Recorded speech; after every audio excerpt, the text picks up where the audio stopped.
Do you sometimes think, why do I even bother? I should just give up. I've literally spent hours of my life and thousands of pounds in therapy to unlearn that. Unlearn that. Is that a word? Well, anyways, I feel like throughout the years I've become an expert on motivating myself. It doesn't work all the time, and I still sometimes feel like I want to give up, and like some areas of your life are harder or easier to, you know, change. For example, I struggle with my weight and I'm trying to change that. I have a PT, I'm going to a gym, but still I feel like I did try many times to lose weight, and because of that I always feel like, oh, it hasn't happened in the past, so it's not gonna happen ever. And this is so wrong. Just because something hasn't happened in the past, it doesn't mean that it's always gonna be like that. That is one area that I'm still working on very hard. So in order to change that, there are a few techniques that you can try. In my opinion, the best one is to list all the accomplishments that you've done in the past throughout your whole life, because sometimes we really do believe that nothing good ever happens to us, like we are not capable of anything. That is simply not true. So grab a pen and paper or your Notion and write down everything that you made happen in your life. And don't think, oh, this happened to me. No, I made this happen. I am the driving force behind that. List even the smallest wins, because all of that will make you believe in your power to change your life and to do the things that you want to do, and to really believe in yourself and your abilities. It's very important to give yourself credit where credit is due. We all have tendency to be hard on ourselves and focus on our mistakes and shortcomings. Instead, try to focus on your success and the things you do well. By doing this, you start to see you're capable of achieving great things. You can also ask your friends to send you a list of your strengths. I know it might sound awkward, but I'm sure you have someone who can do that for you. I've asked a couple of my friends and it was like literally eye-opening. I had no idea that people will see me that way. And there are some things that I think of myself like, oh my god, everyone can do that. Like, because I've done that, everyone can do that. It's not anything special. But this is exactly what my friends admired me for. Like, you know, I moved abroad by myself. I have this like driving force to do the things, like to change jobs and stuff like that, and people really think that is something like very big, that they could have done it, whereas I feel like it's nothing. And you also might have qualities that you would never think of. I'm sure your friends will be more than happy to help you. You need to change your self-talk. This is honestly, I think, the most important thing that I will tell you in this video. Don't talk to yourself like you're your own enemy. Talk to yourself like you're your best friend. Like, would you say that to your best friend? Would you say to her or him, you're worthless, you're such a loser? Why you say that? No, you wouldn't, unless you're a very bad person. If you genuinely love someone, you're very kind to them and you forgive them. So be that friend, be that loved one to yourself. Love yourself unconditionally and be your biggest cheerleader. I know I am very guilty of that. Every time something wrong happens, I'm like, oh, Daria's such an idiot. But that doesn't help.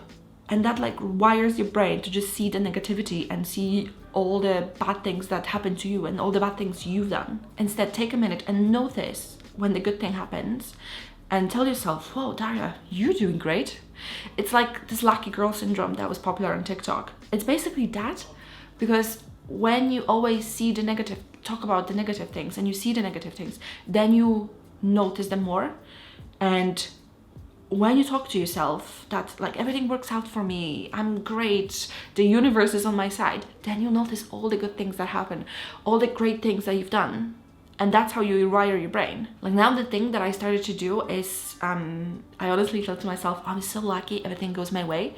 And I do that throughout this day, even if the littlest thing happens that I really enjoyed, and like oh my god, I'm really so lucky. Your boss tells you you've done a good job, you got very good coffee, you didn't burn your toast, you didn't go to the gym. See, everything works out for you.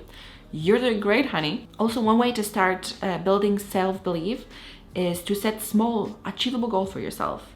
This can be as simple as setting a goal to make your bed every morning or learn a new skill. By accomplishing these small tasks, you'll start to see that you are capable of achieving things, and this will help you build your confidence. So yes, basically everything is about setting small goals that you can simply achieve, and then that's going to build a momentum, and then first of all, you're gonna feel like, oh, I'm actually capable of doing things and I'm actually capable of accomplishing my goals. And then you're just gonna want to do more. So like with working out, you can set a goal of exercising for 5 minutes every day. It can be stretching, could be yoga, it could be like a little walk. And then you're gonna build on top of that, because once you go exercise for 5 minutes, you can easily do 10. And then once you do 10, you can easily do 20. And that builds a habit. And that gives you this feeling of accomplishment. And you're gonna be so proud of yourself. Because the biggest mistake we do when we're setting our goals is to make them very, very big. Like, I'm never gonna eat sweets. I'm gonna go to gym 5 times a week for an hour. And then, okay, you do it for like 5 days, week, 2 weeks. But then it's not sustainable, because you really cannot change your life like going from 0 to 100 in like a day. It's impossible. And you get discouraged, and then you think of yourself again, oh my God, I'm such a failure. I never accomplished anything. And I'm very guilty of that. So I've made a list of my small goals to start building habits. Let's see how that goes. Don't be afraid to step out of your comfort zone. Sometimes the only way to truly believe in yourself is to take risks and try new things. This can be scary, but remember, failure is a natural part of growing and learning. Yeah, I've said that many times on this channel. Moving abroad made me feel so confident in my abilities and thinking, I've done that by myself with no plan, no job, no like flat, nothing. Just one suitcase that I can do anything I set my mind to. And that was scary at the beginning, but now I feel like I'm invincible. Come on, world, throw it at me. So yes, do the things that scare you. Move abroad, go out by yourself, go to a bar, go to a dinner by yourself. I know a lot of people feel very intimidating and they feel it's so like weird and people will judge you. I do that all the time. Nay bother. Try new things. And honestly, believe in yourself. You can do it.